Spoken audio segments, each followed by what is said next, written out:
하나님의 말씀 보겠습니다. 구약성경 출애굽기 14장 21절에서 25절 말씀. 모세가 바다 위로 손을 내밀매 여호와께서 큰 동풍이 밤새도록 바닷물을 물러가게 하시니 물이 갈라져 바다가 마른 땅이 된지라. 이스라엘 자손이 바다 가운데를 육지로 걸어가고 물은 그들의 좌우에 벽이 되니 애국 사람들과 바로의 말들 병거들과 그 마병들이 다 그들의 일을 출기억하여 바다 가운데로 들어오는지라. 새벽에 여호와께서 불과 구름 기둥 가운데서 애국 군대를 보시고 애국 군대를 어지럽게 하시며 그들의 병거 바퀴를 벗겨서 달리기가 어렵게 하시니 애국 사람들이 이르되 이스라엘 앞에서 우리가 도망하자 여호와가 그들을 위하여 싸워 애국 사람들을 치는도다. 아멘. 오늘 이 시간에는 홍해, 레드씨, 홍해에 대해서 우리가 말씀을 나누기로 합니다. 인류 역사상 홍해가 갈라지는 사건은 어떤 기적보다 더 다이나믹한 기적이 아닐 수가 없죠. 그래서 수많은 사람들이 그들의 기억 속에 회자되고 또 사라지지 않는 것이 이 홍해 사건입니다. 동시에 이 홍해 사건이 정말로 사실이냐 아니면은 저 3,500년 전에 설화냐 이런 논쟁도 끊임없이 일어나고 있는 것도 사실이죠. 우리가 십계라는 영화를 통해서 모세가 홍해를 가르는 장면이 나오는데 이 영화로 말미암아 지구촌에 살고 있는 많은 사람들에게 홍해의 기적에 대해서 알려지기도 했습니다. 그렇다면은 이 수천 년 전에 있었던 홍해 사건, 이 사건이 오늘 이 시대를 살아가고 있는 저와 여러분들에게 어떤 의미를 주는 것인가, 그것을 우리가 살펴보면서 성령의 음성을 듣기를 원합니다. 우리가 지난주에 살펴봤듯이 하나님께서는 10가지 재앙을 통하여서 저 430년 동안 애굽에서 고통받고 있는 하나님의 백성들을 하나님께서 기적처럼 구원하는 사건을 우리가 살펴봤습니다.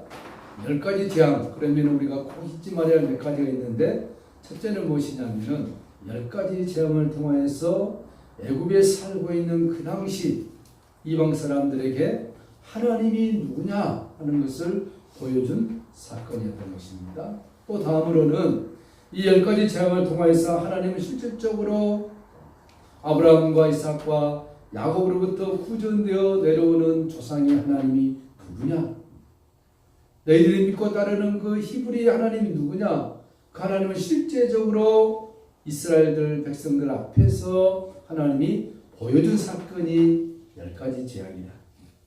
또 이 사건은 우리가 보면서 뭘 생각해야 되냐면은 하나님의 그 10가지 재앙 사건은 저 구약시대에 며칠 년 전에 끝나버린 사건이 아니라 이 사건을 앞으로 예수님의 재림이 임박할수록 나타나고 있고 더 나타날 사건에 대한 미래의 사건에 대한 징조라는 것도 우리가 반드시 알아야 한다는 것입니다. 그리고 마지막으로 이 10가지 재앙을 통해서 하나님은 우리들에게 무엇을 보여주기 원합니까? 이 사건을 통하여서 장차 오실, 우리는 이미 오셨지 않습니까? 그 장차 오실 예수 그리스도의 십자가와 죽음과 부활과 장차 재림을 이 10가지 재앙 속에 하나님이 담겨서 보여주고 있는 예보다, 네 가지 꼭 잊지 마시기를 바랍니다. 그리고 오늘 연속석상에서 보면은 이 홍해 사건, 이 홍해 사건이 뭐냐? 이 사건이 과연 우리와 어떤 관계가 있느냐? 이 홍해 사건이 우리의 구원과 과연 관계가 있느냐? 이 내용도 우리가 오늘 살펴보아야 할 것입니다. 고린도전서에서 사도 바울은 이렇게 이 홍해 사건에 대해서 다시 한번 해석을 해놓고 있는데, 고린도전서 10장 1절에서 3절, 형제들아 너희가 알지 못하기를 원치 아니하는, 알아야 한다는 것입니다. 이 홍해 사건을 오고 가는 많은 하나님의 백성들이 모세가 기적을 일으켜서 이스라엘 백성들이 건넜다, 이것이 아니라 이 사건의 의미가 무엇인가를 너희들이 알지 못하기를 원치 않는다. 반드시 you must know, 알아야 한다는 것입니다. 우리 조상들이 다 구름 아래 있고 바다 가운데로, 이 바다가 뭡니까? 홍해 바다죠. 바다 가운데로 지나며 모세에게 속하여 다 구름과 바다에서, 그 다음 용어가 중요하죠. 뭐라 했습니까? 세례를 받았다 그랬습니다. 그러면 이 홍해 사건 그러면 우리가 뭘 연관해야 되겠습니까? 세례라는 단어와 연관을 시켜야 되는 것입니다. 이걸 잊어버리면 안 되죠. 자, 이 사도 바울은 이 홍해 사건을 세례 사건과 연관을 시키고 있는데요. 그들 조상들 출애굽한 백성들이 자그마치 200만에서 한 250만, 가축까지 하면 어마어마한 숫자입니다. 이 숫자가 다 구름 아래에서 홍해바다가 갈라져서 그 가운데로 지나고 있는데 이것이 뭐냐? 이 사건이 뭐냐? 세례라는 것입니다. 여러분, 세례란 무엇입니까? 한마디로 말하면 세례는 죽고 사는 것입니다. 죽고 난 다음에 사는 것이 세례다. 더 자세히 얘기하면 이 세례가 무엇인가를 사도 바울은 로마서 6장 3절에서 11절 말씀 이렇게 말씀하고 있죠. 중요하죠. 로마서 6장 3절에서 11절. 무릇 그리스도 예수 합하여 세례를 받은 우리는 그의 죽으심과 합하여 세례를 받는 줄을 알지 못하냐. 세례는 죽음과 관계있다는 것입니다. 그럼 우리가 그의 죽으심, 누구의 죽으심입니까? 예수님의 십자가의 죽으심과 합하여 세례를 받음으로 그와 함께 장사되었다. 여러분, 2000년 전에 예수님이 십자가에 홀로 죽는 것이 아니라 예수님이 십자가에 달려 죽어 장사될 때 나도 그때 죽었습니다. 태어나지 않았지만 믿음 안에서 나도 죽었습니다. 이것을 고백할 때 세례의 의미가 그에게 연관된다는 것입니다. 그와 함께 장사될 때, 여러분, 우리가 예수님이 죽으시고 예수님이 무덤에 장사될 때 우리도 장사된 것을 믿으시기 바랍니다. 더 들어봅시다. 이는 아버지의 영광으로 말미암아 그리스도를 죽은 자 가운데서 살리심과 같이 우리로 또한 새 생명 가운데서 행하게 하려 하시니. 왜 하나님이 그런 일을 했느냐? 이 예수님을 십자가에 달려서 죽어 장사 지냈는데 예수님 혼자 죽는 것이 아니라 이 사건을 믿음으로 받아들이는 그 누구라도 whoever believe it, 그것을 믿는 자들은 함께 장사되느냐? 그것은 뭐냐 하면 우리로 새 생명, new life, 새 생명 가운데 우리로 하여금 행하게 하려 함이라. 만약 우리가 그의 죽으심과 같은 모양으로 연합한 자가 되었으면 예수님이 2000년 전에 죽었을 때 나도 죽었다는 것을 믿는 자들은 또한 그의 부활 같은 모양으로 연합한 자도 되리라. 할렐루야. 예수님이 부활했기 때문에 우리도 부활된 자인 것을 믿으시기 바랍니다. 우리가 알거니와 우리 옛사람이 예수와 함께 십자가에 못 박힌 것은 죄의 몸이 죽어 다시 우리가 죄에게 종노릇하지 아니함이로다. 할렐루야. 이것을 안식교들은 모르고 있는 것입니다. 이것은. 그래서 성경을 오도하고 있는 거예요. 안식교들, 이단들 잘 모르는 거죠. 내가 예수와 함께 십자가에 죽었고 장사되었고 예수님이 부활할 때도 이미 부활된 자인 것입니다. 믿음 안에서, 성경 안에서. 그렇죠? 만약 우리가 그리스도와 함께 죽었으면 또한 그와 함께 살 줄을 믿노니 이는 그리스도께서 죽은 자 가운데서 살아나셨음에 다시 죽지 아니하시고 사망이 다시 그를 주장하지 못할 줄 알미로다. 그래서 그리스도인들은 사망을 다르게 보는 것입니다. 사망이 영원히 끝난 것이 아니라 사망이라는 껍질을 벗고 나면은 새로운 생명이 우리에게 임하는 것입니다. 이렇게 성경이 말씀하고 있는 것이죠. 그가 죽으심은 죄에 대하여 단번에 죽으시며 그가 살아계심은 하나님께 대하여 살아계심이니 이와 같이 너희도 너희 자신을 죄에 대하여 우리가 죽은 자다. 그리고 그리스도 예수 안에서 하나님께 대하여 우리가 살아있는 자다. 할렐루야. 예수님이 부활하심으로 우리의 부활의 첫 열매가 하셨습니다. 지금 우리는 시간상만 있는 거예요. 예수님의 재림할 때 우리가 살아있다면은 공중으로 올라가서 주님을 만날 것입니다. 그때 우리가 무슨 몸입니까? 휴거된다는 거죠. 이미 죽은 자들은 부활체를 입을 것입니다.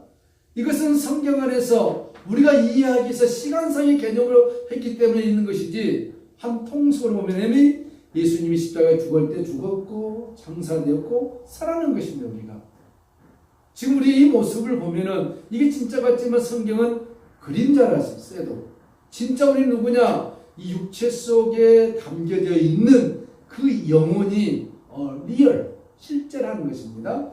예수님이 재림할 때 그 영혼과 우리 육체가 신령한 몸으로 변화될 것입니다. 이해할 수 없는 거죠. 그렇게 변화된다 그랬어요. 이런 몸이 아니라. 이 사실이 얼마나 중요하느냐. 이 세례를 가지고 사도 바울이 홍해바다 사건과 연관시키고 있다는 것입니다.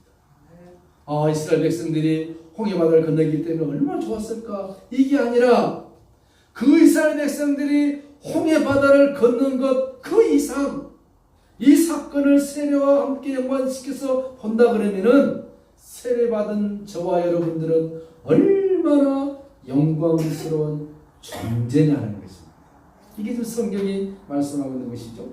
그래서 우리는 더 이상 나의 죄, 이 죄가 오리지널 신, 원죄입니다. 지옥 갈 수밖에 없는 죄, 이 죄를 내가 가지고 사는 것이 아니라 이 죄는 이미 예수님이 십자가로 말미암아 완전히 클리어 끝나버린 것입니다. 그런데 우리가 죄를 고백하느냐? 이건 자범죄입니다. 육신을 가지고 살아가면서 지은 죄, 이거 늘 예수의 피로 우리가 회개하면서 워시아 씻겨지는 것입니다. 그래서 예수님이 나의 죄를 위하여 십자가에 달려 죽으심으로 나는 더 이상 죄인이 아니라 예수님께서 그 피공에 의하여 하나님이 나에게 입혀주신 의의 거룩한 세마포를 우리가 입고 있는 것입니다. 여러분, 하나님께서 입혀주신 의의 세마포를 다 입고 있는 줄 믿으시기 바랍니다. 우리 육신의 생명이 딱 끝났을 때 영안이 열리고 보면은 하얀 옷을 입고 있는 우리의 모습을 보게 될 것입니다. 그것이 뭡니까? 의의 세마포의 옷. 이 옷을 입지 아니하면은 하나님 나라에 들어갈 수가 없는 것입니다. 청와대에서 만찬 열리는데 들어가려면 입장 티켓이 있어야 되잖아요. 이거 말씀 받듯이 천국의 의의 세마포를 입고 있으면 웰컴 하는 것입니다. 이게 뭐냐? 세례인데 거룩한 예식이라 하는 것입니다. 세상적으로 말하면 세례받은 것은 출생신고를 동사무소에서 하는 것입니다.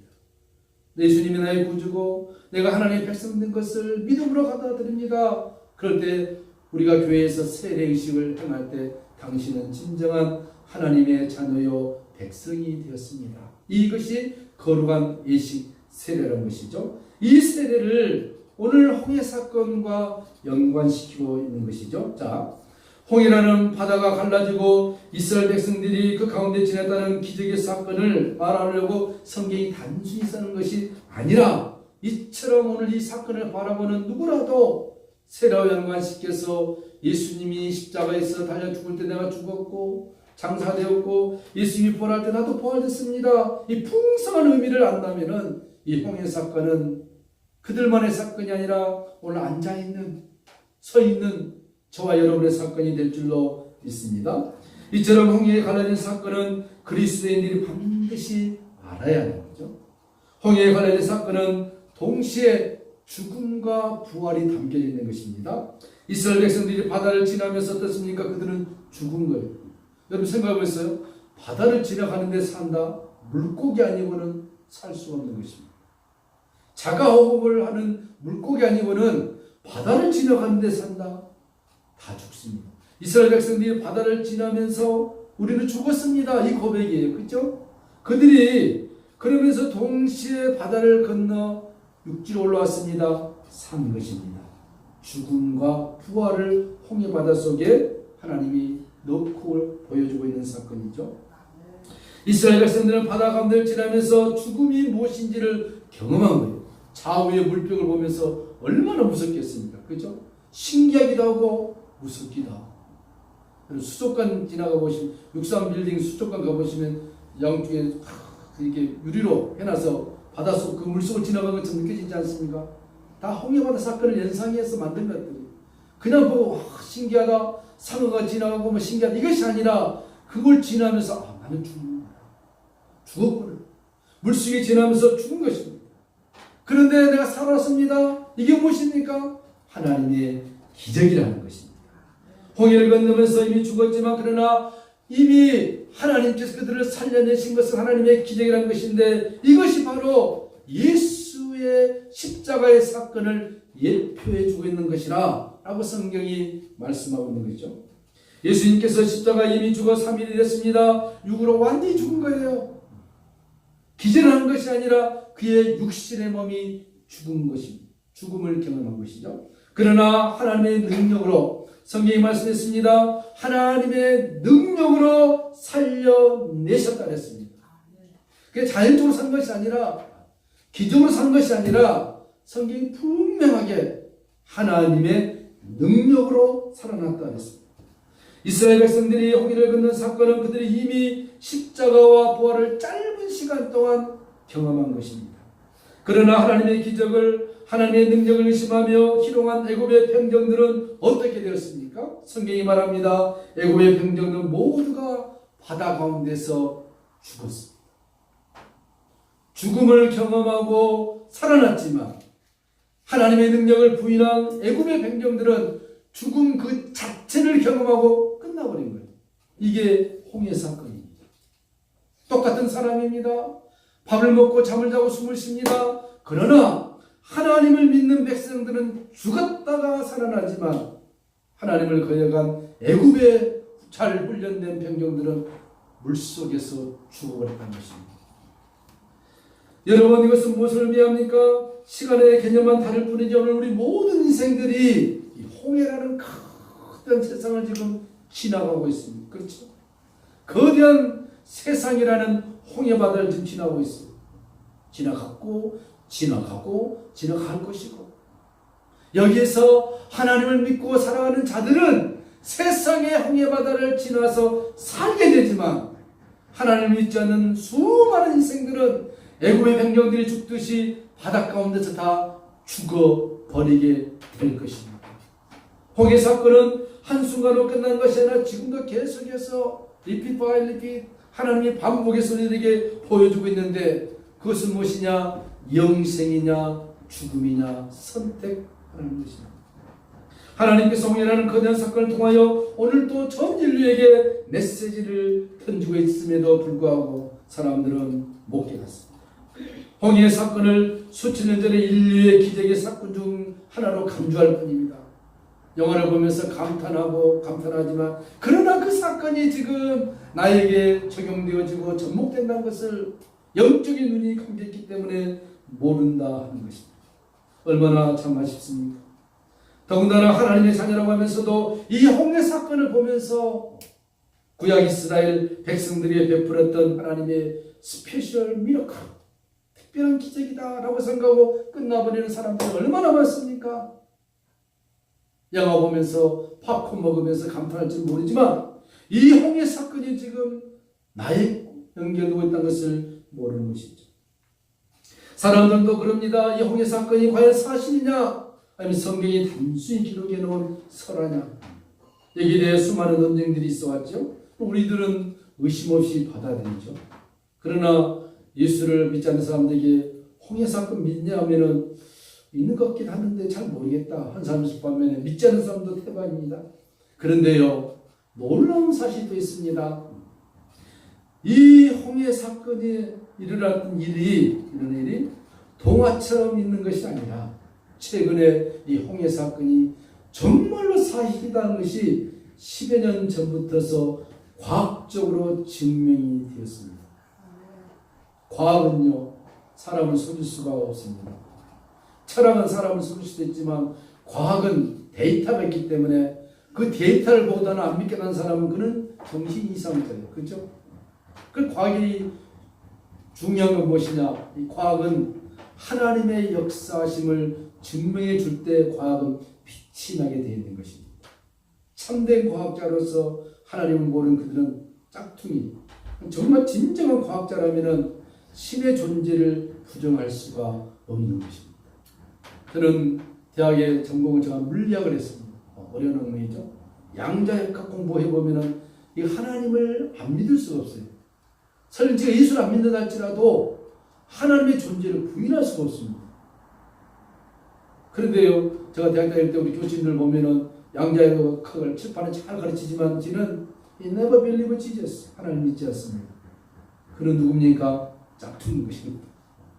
이 과학적 증거가 됐는데 수천 년 동안 논쟁거리가 되었습니다. 이것이 12년 전에 발견되어졌는데 저 미국의 이름 없는 조그만 과학자와 함께 한국의 떨기나무라는 책을 쓴 김승학 박사, 떨기나무입니다. 책이 2권 나왔어요. 집에 혹시 여유가 되시면 떨기나무 책을 사서 보시면 좋겠는데, 글 읽는 것이 안 좋다는 분들은 유튜브에 떨기나무 김승학을 치시면 아주 그냥 자세히 나와 있습니다. 저녁에 잠 안 오시면 틀어놓고 탁 들으면 은혜가 될 줄 믿습니다. 이 책이 세상에 나옴으로써 뜨거운 이슈가 되었어요. 그간 알려졌던 홍해의 이치와 이스라엘 백성들이 거닐었던 거의 한 40년 동안의 광야 삶, 이 모든 것들이 밝혀졌는데, 여러분 가끔 사진 보면은 모세가 다 지팡이 들고 서 있고 그 밑 이스라엘 백성들이 다 그 말씀 듣는 모습 보면서 뒤 배경에는 그냥 맨들한 바위가 싹 있는 그림 보셨죠? 그걸 보면서 지금도 많은 사람들이 수백 년도 찾아가서 야, 이곳에서 모세와 함께 이스라엘 백성들이 하나님의 말씀을 받았고 살았던 것이구나 하면서 감탄하면서 눈물 흘렸던 수많은 관광객들 뭡니까? 한번 따라해 볼까요? 닭광이더라. 단무지. 그 장소가 아닌데 그 장소가 진짜인 줄 알고 지금까지 해왔으니 얼마나 하나님이 하늘에서 보시고 무섭겠습니까? 주님 빨리 가르쳐주면 좋겠는데 왜 이제 밝혀졌을까? 저는 이렇게 생각합니다. 때가 됩니다. It is time to come. 때가 가까워지니까 성경의 거짓 증거들을 하나님이 밝혀주셨다. 그렇게 보고 있습니다. 수백 년 동안 잘못된 장소, 저 에집트의 신의 산, 무사산이라죠. 그곳이 모세가 십계를 받았고 이스라엘 백성들이 그 산 밑에서 그냥 40년 동안 그냥 살던 걸로 다 인식이 되어 왔습니다. 그런데 그 장소가 아니라 홍해를 밑에서 건너가지고 요 북사우디아라비아 라오즈산, 거기가 모세가 십계를 받았던 산이고 이스라엘 백성들이 40년 동안 그 산 밑에서 옹기종이 살았던 곳, 화석으로 다 나오고 있습니다. 근데 지금 갈 수가 없어요. 왜? 사우디아라비아 정권이 완전 철통같이 막고 있잖아요. 사우디아라비아는 16억의 이슬람 본거지 아닙니까? 메카를 향하여 하루에 3번씩 기도하면 그들이 그것을 공개하겠습니까? 할 리가 없죠. 그런데 이 하나님께서 특별한 방법으로 김석학 이 장로님을 사우디아라비아 파견해서 침술 의사인데 왕자와 연관시켜가지고 비밀리에 그 산을 다니면서 몰래 죽음을 몇 번 감사하고서 사진 찍어가지고 다 공개해버립니다. 그리고 위성사진에서 다 찍어요. 그곳이 아니라 이곳이라는 것. 얼마나 참 아이러니컬합니까? 이것은 이제 주님의 재림이 가까울수록 하나님께서 성경의 사건이 사실이라는 것을 우리들에게 보여주고 있는데, 그것도 지금 우리가 살고 있는 시대에 이것이 보여지게 되었다는 것입니다. 그동안 수백 년 동안 얼마나 전 세계 사람들이 그 신의 산 찾아가서 그곳에 하나님이 역사했다고 얼마나 감동했습니까? 알고 봤더니 그 산을 찾아간 사람은 아무도 없어요. 지금까지도. 왜? 사우디아라비아에서 철통같이 막고 있기 때문에. 북라오즈산. 이스라엘 백성이 건너는 홍해 역시 이집트 근처의 바다가 아니라 사우디아라비아 근처에 보면 비아롯과 수르 광야 근처입니다. 이 성경이 그대로 나와 있어요. 이곳은 지금도 아주 넓은 모래 광장이 있어요. 건너야 되는데 어마어마한 모래가 있는데, 이 이스라엘 백성이 건넜던 그 홍해바다 수심을 과학적으로 참고해 보니까 수심이 1000m. 1000m 엄청 깊죠. 만약에 하나님께서 기적적인 방법으로 그냥 물을 쫙 갈았다 해봅시다. 그러면 이스라엘 백성들이 내려가겠죠. 1000m 떨어진다 생각해 보세요. 머리 깨지겠어, 안 깨지겠어요? 깨진 머리를 가지고 거다가 그 1000m 높은 언덕 올라가겠어, 못 올라가겠어요? 암벽 등산 가지고는 깨진 머리 붙잡고 못 올라갑니다. 그래서 성경이 얼마나 정확하느냐, 다시 한번 성경을 봅니다. 성경 21절. 모세가 바다 위로 손을 내밀며 여호와께서 무슨 동풍이죠? 큰 동풍, 허리케인입니다. 이게 바로 큰 동풍으로 언제 짧게요? 1시간, 2시간 밤새도록. 자, 저를 봅니다. 하나님께서 큰 동풍으로 밤새도록 양쪽에도 모래를 갖다 집어넣는 거예요. 바닷속으로 그 모래를. 그런데 지금 지질학적으로 연구해서 화성을 찍어보니까 그 모래를 보는 것은 약 수심이 100m쯤으로 되어 있고 그 좀 나가보면 1000m. 관광객들이 그 근처 가가지고 사우디아라비아 반대편에 가서 지금도 여름이면 수영을 하고 있는 모습들이 나와요. 대단하죠. 하나님이 1000m 되는 그 수심을 갖다가 모래를 밤새도록 불어넣어서 약간 경사지게 만들어가지고 걷게 하신 하나님. 밤새도록 일하신 하나님. 오미하시죠. 이 성경 말씀 한 절 한 절이 얼마나 절묘합니까? 밤새도록 그 동풍을 불어서 바다 위에 모래를 집어넣으신 하나님. 이렇게 자상하게 하신 하나님. 이 기적을 왜 사람들이 못 믿느냐? 지금도 3500년에 부러졌던 쌓인 모래들이 그대로 남겨져 있고, 또 신기한 것은 그 모래들의 잔해를 조사해 봤더니 애굽 병정들이 가다가 죽었던 그 모습들, 잔해들, 바퀴들, 그 다음에 뭐 청들, 방패들이 박혀져 있어가지고 화석들이 나오고 있는 거예요. 과학이 얼마나 발달했습니까? 연구해 봤더니 3500년 전에 애굽 병정들이 사용했던 그 모습 그대로 증거되고 밝혀지고 보여주고 있다는 사실. 이렇게 정확하니까 홍해 사건을 믿지 않는 사람 지만 바보인 거예요. 이거 하나만 보더라도 하나님이 얼마나 역사와 살아계십니다. 오늘 우리 홍해 사건을 통해서 짧게 두 가지만 한번 생각해 보겠습니다. 하나는 하나님의 기적은 순식간에도 일어나지만 그러나 밤새도록 힘쓰고 애쓰시는 하나님의 일하심을 좀 배워야 하는 것입니다. 그렇죠? 우리는 너무 쉽게 하나님의 기적을 바라보기를 원합니다. 물론 하나님께서 능력의 하나님이시기 때문에 그렇게 할 수도 있을 거예요.